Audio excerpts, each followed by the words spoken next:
Olá, gostaria de agradecer inicialmente o convite feito pela organização do Congresso de Construção Civil da UNB, né? Infelizmente não estamos presencialmente, mas estaremos aqui online, né? Fazendo essa apresentação. Vamos falar um pouquinho sobre a evolução da normalização associada à durabilidade do concreto e assimilação desses conhecimentos pela indústria da construção civil, tá certo? Então, nós vimos nos últimos anos uma evolução nas normas, que começaram a tratar, mesmo que acanhadamente, questões envolvendo durabilidade, né? Tivemos aumento, por exemplo, na espessura do cobrimento nos últimos anos, nas últimas décadas. Algumas normas começaram a aparecer, como de reação ao calor agregado e algumas coisas associadas a ataque por sulfatos, mas o que vem por aí realmente é o que deve ser o grande diferencial, que são as normas de durabilidade, que deve ser de 10 a 12 novas normas que estão sendo preparadas e em breve serão lançadas.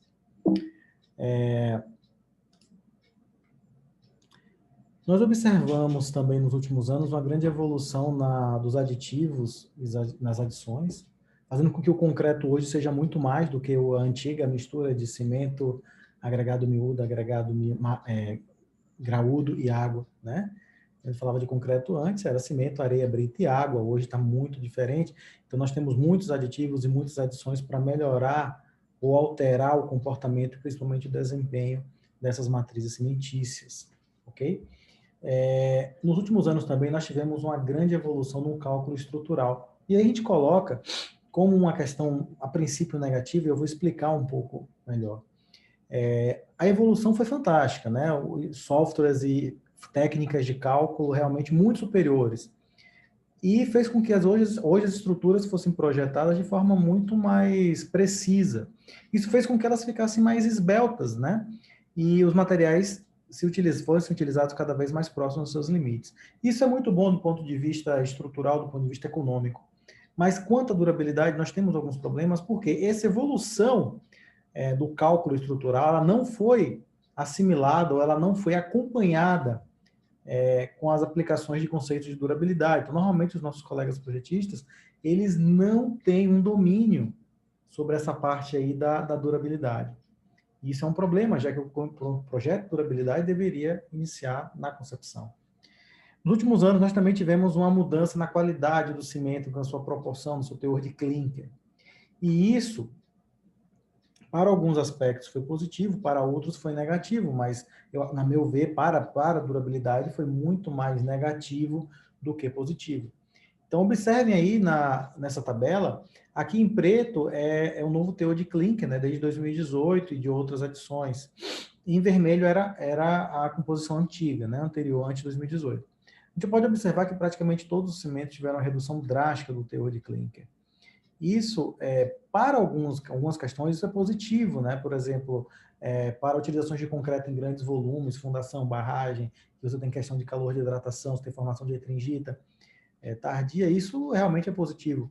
No entanto, quando você pensa de forma geral, e principalmente nos principais aspectos associados à durabilidade, como é a questão da carbonatação, do ataque por cloretos, né? Esse baixo teor de clinker, reduzindo a alcalinidade do concreto, é negativo, né?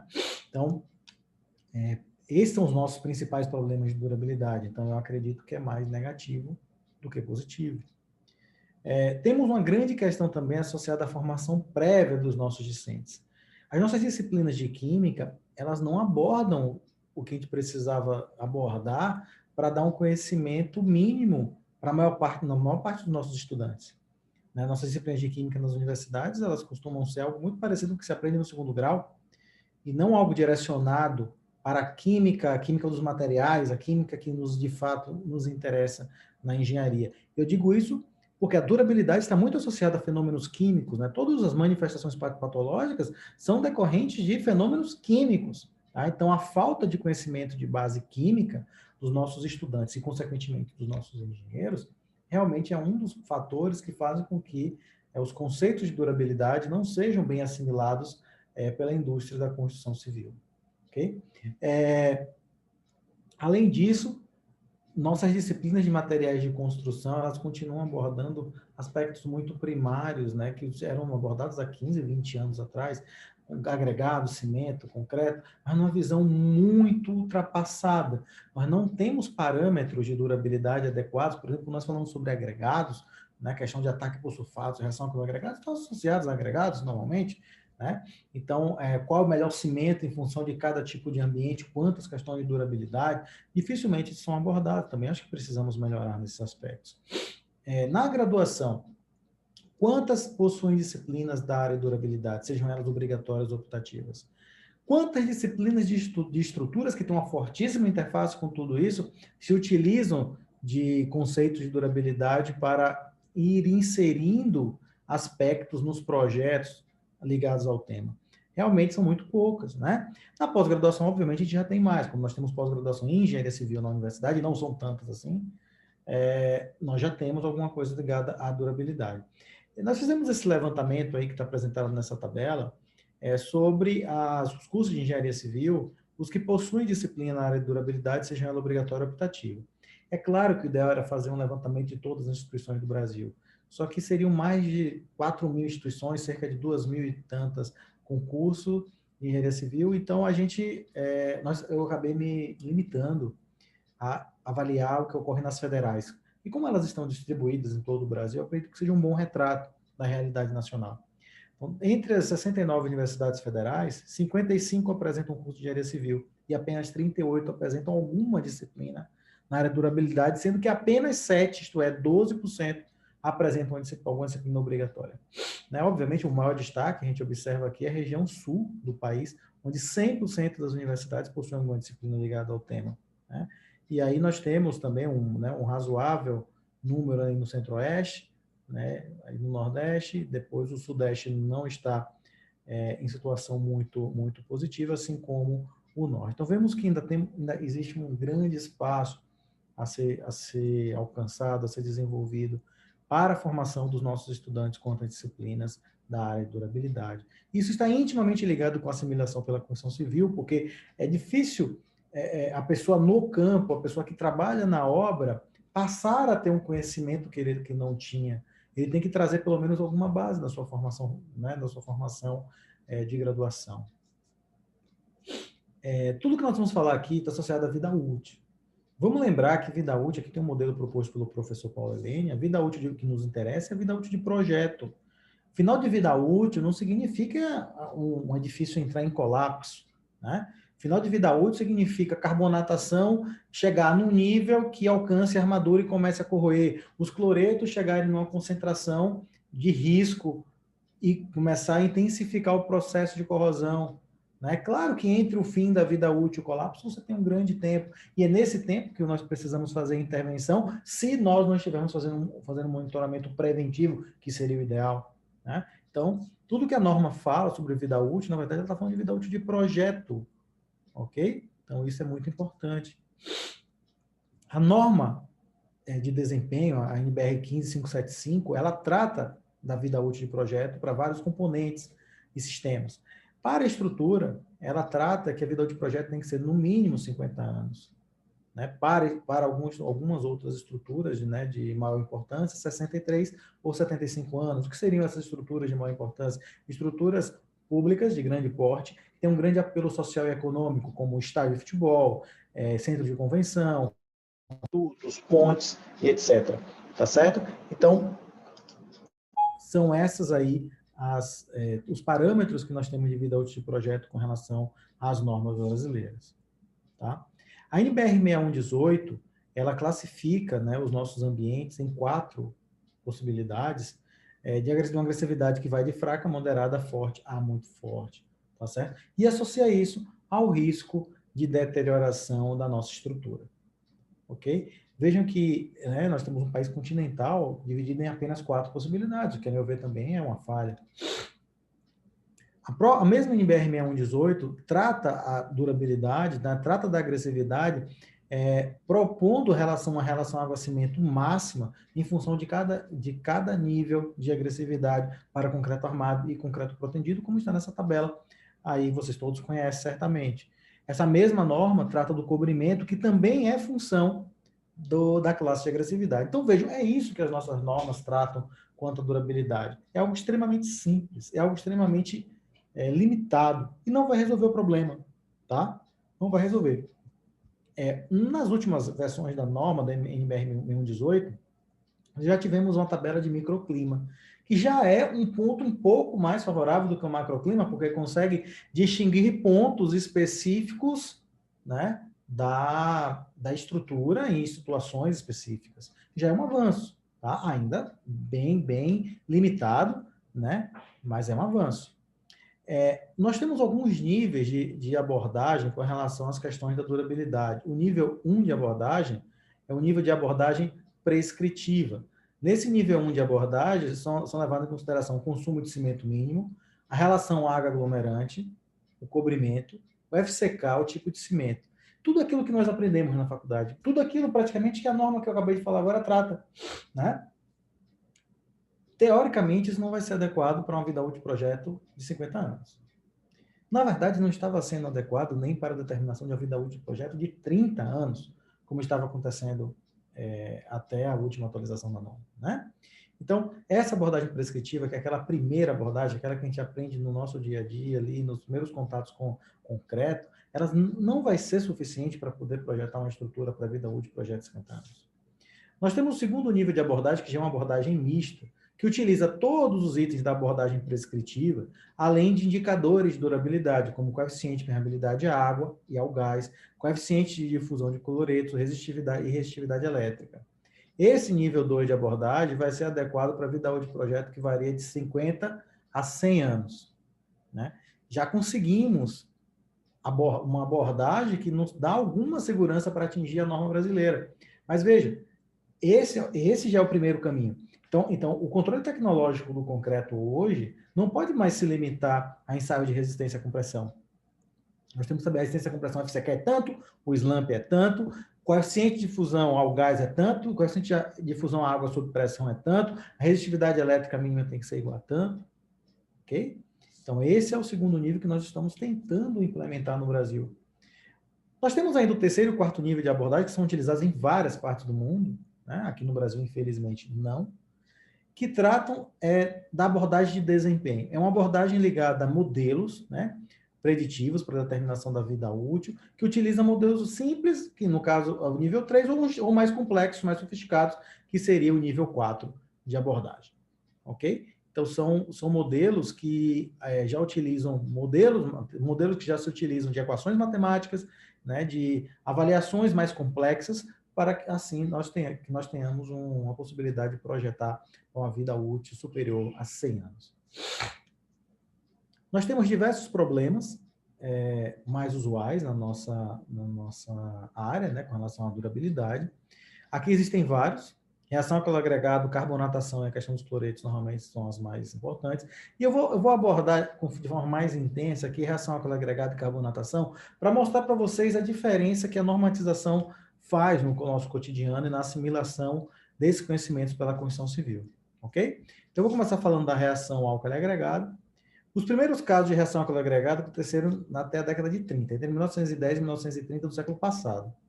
Os primeiros registros, né, foram em 1940, ok? Isso aí não é sempre uma foto aí do Thomas Stanton, né, numa obra de arte nos Estados Unidos, mostrando um problema de ocorrência de reação com agregado.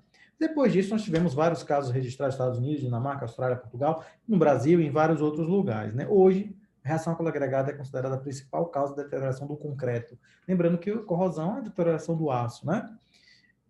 Observe que é um fenômeno mundial, então você vai encontrar isso em todas as partes do mundo, não é um problema só que ocorre apenas no Brasil, então não é nada apenas nosso, tá certo? Então vocês vão observar que existem aí vários países.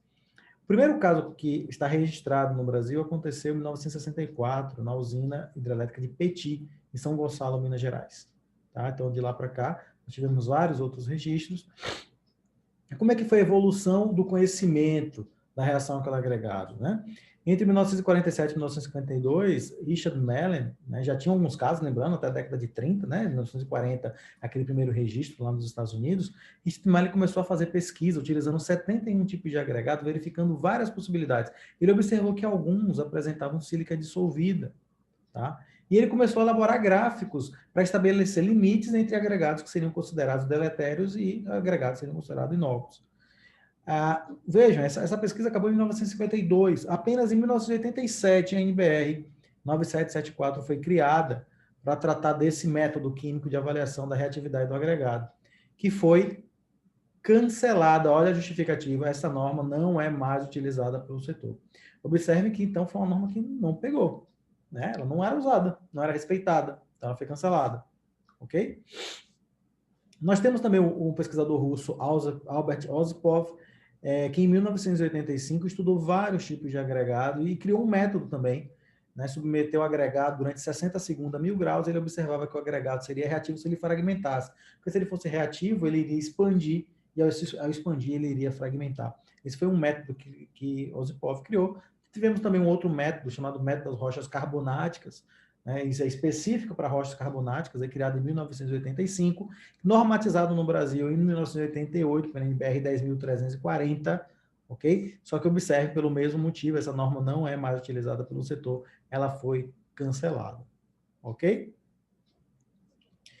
Aí, em 1986, os sul-africanos criaram um método que iria mudar um pouco a história da reação com o agregado. Então, esses pesquisadores desenvolveram um método de avaliação de expansão de barras de argamassa, utilizaram 28 agregados e fizeram várias simulações com relação à temperatura e com relação à concentração normal da solução de imersão. E eles observaram, né, a partir dos resultados que vocês estão vendo aqui, que os valores mais adequados para fazer o ensaio seriam 80 graus em concentração de 1 normal, tá certo? Então, eles observaram e é uma norma que a gente praticamente usa até hoje. Então, com base nesses estudos que eu falei para vocês, a STM criou em 1986 duas normas, uma baseada no método das barras de argamassa, que foi sul-africano que eu acabei de falar aqui para vocês, e o método de análise química, que é baseado naquele lá desenvolvido na década de 50, ok? Então, eles fizeram uma correlação, observaram que existia uma correlação entre esses resultados e consideraram, então, os dois testes válidos. Aí, como é que é feito o ensaio de determinação do método químico, né? Colocação em hidróxido de sódio, e você vai deixar um tempo, vai né, fazer uma mistura, vai passar na peneira e ver qual é a quantidade que fica retida. Ok? Então, isso é relativamente simples. O método da STM 126007 é baseado no método sul-africano. Esse, sim, acaba sendo mais utilizado até hoje e classifica o agregado em relação à expansão da barra, né? Até 0,10, entre 0,10 e 0,20, e acima de 0,20 vai ser classificado entre inócuo, potencialmente reativo e efetivamente reativo. Tá? Existem vários métodos de análise de reação com agregado, inclusive os métodos petrográficos, né? Mas o Brasil, né, teve uma grande mudança na visualização da reação com agregado, que já estava sendo estudada no início do século, no final do século passado e no início desse século, em função de alguns problemas que aconteceram no nosso país.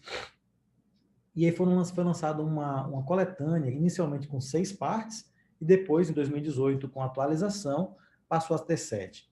Então, a parte 1 fala do guia de avaliação, né, que é um guia de classificação, a parte 2 é a coleta dos materiais, a parte 3, como se faz a análise petrográfica, as partes 4 e 5 determinam a expansão em barra de acelerado, que é igual ao método sul-africano, exatamente igual, só que um para expansão, o outro para mitigação, o ensaio é o mesmo, ó, faz aqui as barrinhas, coloca aqui em 80 graus, com solução de 1 normal de hidróxido de sódio, e vai verificando a expansão e vai medindo aqui a expansão que ocorre. E aí, em função do valor de expansão que nós tivemos, esses agregados são classificados, né? Nós temos também as partes 6 e 7, que tratam da determinação da expansão em prismas de concreto acelerado e o convencional. Esses já são ensaios corpo de prova maiores, que duram muito mais tempo, tem ensaio desse que dura 365 dias, né? E aí existe uma correlação de como é que nós classificamos o agregado testado, né? Tanto com relação às barras de argamassa, quanto em relação aos prismas de concreto. Então, inócuo, reativo num grau baixo, R1, R2 ou R3, né, em função do valor de expansão que nós tenhamos. Ok? Então, observe que para a reação àquele agregado, nós temos uma história, né, que foi seguida, aí nós temos aí o guia de práticas recomendados do IBRACON. Observe que o conhecimento sobre o tema é amplo, a disseminação é ampla, a normatização está disponível e a assimilação é favorável. Nós coordenamos um laboratório de durabilidade, com certeza o ensaio de reação àquele agregado é o que é mais feito nessa área de durabilidade. Por quê? Porque nós temos normas, nós temos exigência. Tanto o produtor que são as pedreiras, contra os consumidores, que são os contratantes, eles têm uma preocupação com relação ao valor agregado e tem um parâmetro de avaliação dado pela norma. Ok? Então, o status atual pode dizer que é uma questão consolidada. Então, eu coloquei esse exemplo para vocês verem que existe todo um histórico de conhecimento em torno da criação das normas. Né? E que, existindo a norma, a indústria da construção civil tem muito mais facilidade de assimilar essa questão. Ok? Vou falar agora de um outro exemplo que isso não está acontecendo, que é a carbonatação, que é um fenômeno igualmente preocupante e igualmente conhecido. Então, por exemplo, os primeiros estudos contra a carbonatação foram em 1969, em Yamada, que Yamada desenvolveu, inclusive, uma câmara de carbonatação chamada Câmara de Carbonatação de Yamada, que é essa que está aqui, né, ao nosso lado direito. Ele foi a primeira pessoa que fez uma tentativa, que tentou fazer uma relação entre coeficiente de carbonatação acelerada e natural. Avaliando o corpo de prova, foi moldado em 1907. Vejam, 62 anos antes, eles moldaram, né, ou com a equipe em que ele trabalhava, eles fizeram essas moldagens e foram avaliar a relação entre o coeficiente acelerado e o coeficiente natural de carbonatação. Então, foi a primeira tentativa. Em 1969, o pessoal já via o quanto era difícil fazer isso, não era muito fácil. E aí vários pesquisadores se dedicaram a isso no final do século passado, criando modelos, equações. Nós sabemos que, por exemplo, a carbonatação é diretamente proporcional à raiz quadrada do tempo. E equações foram sendo criadas e aperfeiçoadas por diversos pesquisadores da década de 80 e de 90. Até que na década de 90, né, já na segunda metade da década de 90 do século passado, nós tivemos aí equações bem mais elaboradas. O professor Paulo Helene chegou a criar ábacos e apresentar, dizendo que a coeficiente de carbonatação estaria associada ao FCK e à concentração de CO2 no ambiente, que depois isso não se mostrou tão preciso, mas foi uma grande tentativa para a época, né?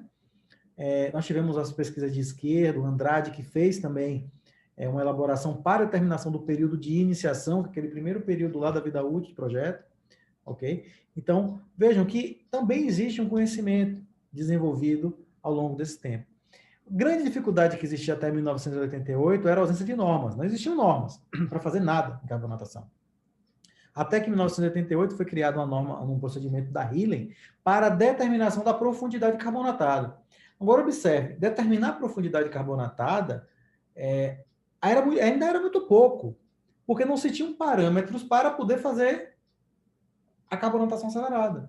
Então, tivessem 10 pesquisadores no mundo, cada um poderia colocar uma concentração de CO2, um tempo, uma temperatura, uma umidade, porque não existia norma. Eles tinham apenas um procedimento para medir a profundidade de carbonatação.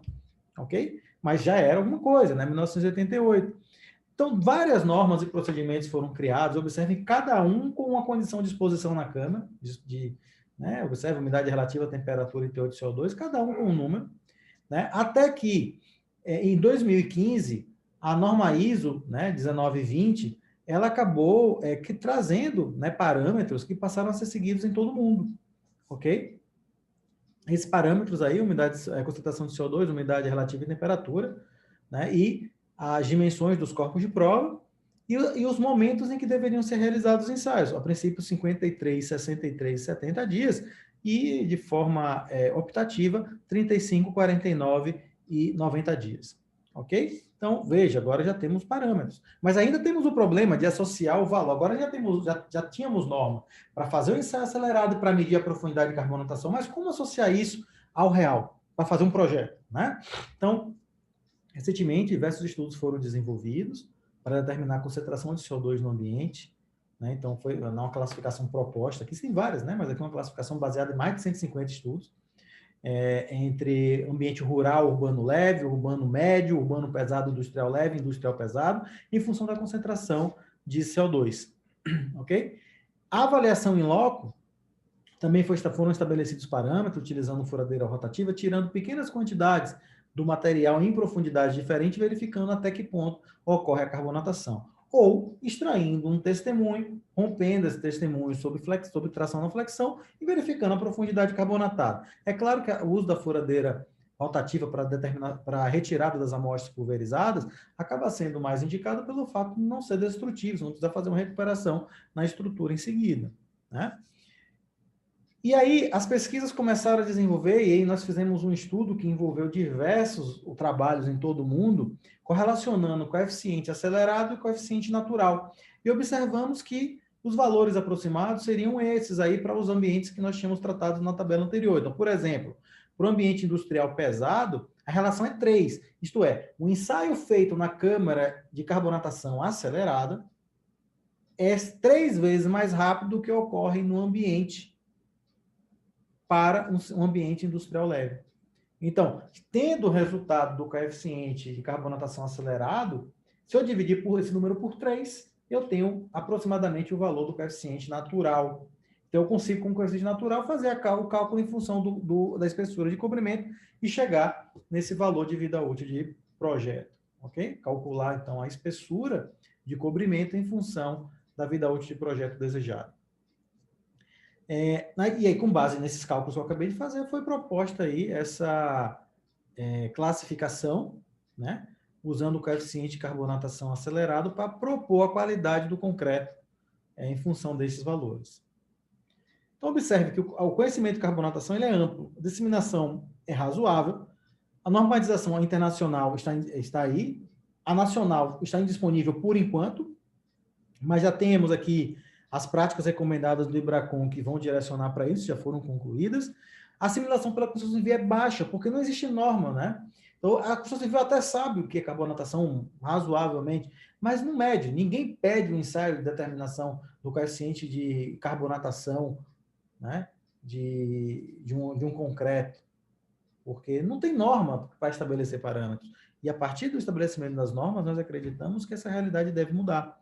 Então, as práticas recomendadas estão vindo aí, e elas certamente darão origem a 2 normas quanto à carbonatação.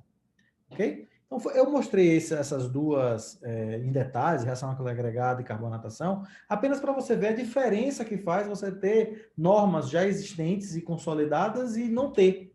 Né? Conhecimento de reação alcoólica agregada e carbonatação é semelhante. Talvez tenhamos até mais conhecimento sobre carbonatação. Tá? Mas a assimilação pela Constituição Civil e a utilização disso pela Constituição Civil é em ordem invertida, porque uma tem norma, outra não tem. Tá? Então, vamos falar rapidamente de outros parâmetros aqui, né, porque o tempo não nos permitiria falar com esse nível de detalhes todos os tipos. Olha só, migração e difusão de cloretos. Existe muito conhecimento, o pessoal sabe que isso é importante, tem normatização internacional, nacional não existe, Constituição Civil não assimila, esse ensaio praticamente não é feito. Mas as práticas recomendadas estão vindo aí também, vão propor 4 novas normas, a gente vai poder ver a expectativa de 50 anos ou acima de 50 anos para as nossas estruturas. Tá? Perfil de cloretos, determinação de perfil de cloretos, o conhecimento é bom, existem alguns setores da Constituição Civil que se utilizam disso, no conhecimento, a assimilação desse conhecimento pela Constituição Civil, eu acredito que é razoável, mas também não existe um parâmetro, então ninguém se sente obrigado a isso, né? Normalmente o pessoal que se utiliza dessa técnica, se utiliza para fazer recuperação, então é muito mais uma ferramenta de análise pessoal para saber a decisão que vai tomar do que uma exigência de um contratante, por exemplo. Né? Mas estão vindo aí as práticas recomendadas do IBRACON também estão prontas, virão 2 normas para determinação aí do perfil de cloretos. Tá? Resistividade elétrica, né? Muita gente conhece, praticamente é uma técnica que até é utilizada em campo, né, para avaliação do monitoramento. Só que por não ter parâmetros, nós temos muitos erros de execução e muitos erros de interpretação. Recebemos continuamente relatórios de pessoas falando de resistividade elétrica com erros grotescos, né? Falando que a resistividade elétrica está associada à corrosão da armadura, que não tem nada a ver uma coisa com a outra. A resistividade elétrica está associada à contaminação do concreto por cloretos. É claro que isso eventualmente vai levar à corrosão lá na frente, mas você não pode fazer uma relação tão direta, né? Tanto que nossa avaliação é do risco de ocorrência de corrosão. Tá? Então, as pessoas, apesar de algumas contratarem até utilizarem, não são tantas pessoas que entendem exatamente o fenômeno e para que serve a resistividade elétrica. Né? A prática recomendada também está pronta, né? Em breve será lançada, acredito que no próximo evento do IBRACON elas deverão ser lançadas. O potencial de corrosão tem um conhecimento extremamente amplo, o pessoal utiliza, a assimilação pela Constituição Civil aqui no Brasil é baixíssima, nos Estados Unidos é bastante elevada, mas aqui no Brasil é muito baixa.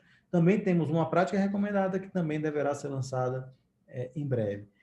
Temos ainda problema de resistência ao fogo, temos problemas associados a ataque por sulfatos, né? Temos problemas associados a gelo-degelo. O Brasil é um país inerentemente agrícola que precisa de tecnologia do frio, né? De frigoríficos. Nós temos vários problemas de gelo-degelo em câmaras frigoríficas e nós não temos norma. Proteção catódica, nada, usamos pouquíssimo, algo que é usado no mundo inteiro. Dessalinização também nada, não sabemos, praticamente não sabemos o que é, né? Realcalinização, idem, tá? Então vejam que tem muita coisa ainda a ser desenvolvida, tá? Nós vamos finalizar com algumas considerações finais. Primeiro, precisamos ampliar o número de disciplinas que abordam a temática de durabilidade nas universidades brasileiras. A Constituição Civil não vai assimilar fortemente se isso não acontecer. O conhecimento de base para a durabilidade ele é muito importante, porque os fenômenos de durabilidade são fenômenos químicos, né? São fenômenos que nós precisamos analisar caso a caso a situação, para saber o que está acontecendo, o que pode ser feito para poder resolver o problema.